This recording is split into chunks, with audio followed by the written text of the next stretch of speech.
گوجری زبان میں اپڈیٹ سنیے۔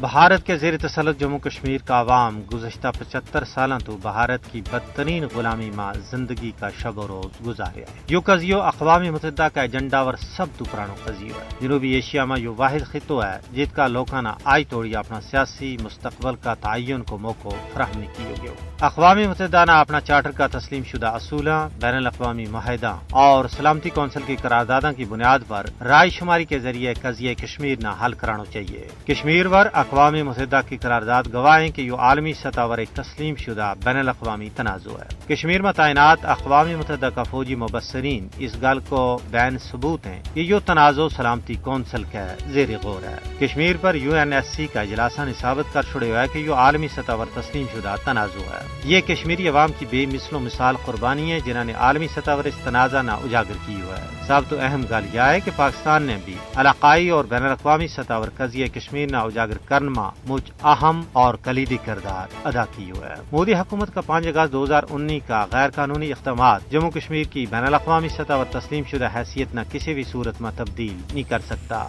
معاملہ کی حقیقت یہ ہے کہ کشمیر بھارت کا جبری اور غیر قانونی قبضہ میں ہے۔ اقوام متحدہ نے جموں کشمیر پر بھارت کو ناجائز قبضہ ختم کرانے واسطے دباؤ کرنا چاہیے۔ بھارت نہ بنگار کا کہنا چاہیے کہ کشمیر اس کو اندرونی مسئلہ نہیں ہے بلکہ ایک عالمی مسئلہ ہے۔ ماہرین کو کہنا ہے کہ اگر اس مسئلہ نہ پرامن طور پر حل نہ کیو گیا تو یہ پختو و پامڑ نہ صرف جنوبی ایشیا بلکہ پوری دنیا واسطے بڑی تباہی کو باعث بن جائے گا۔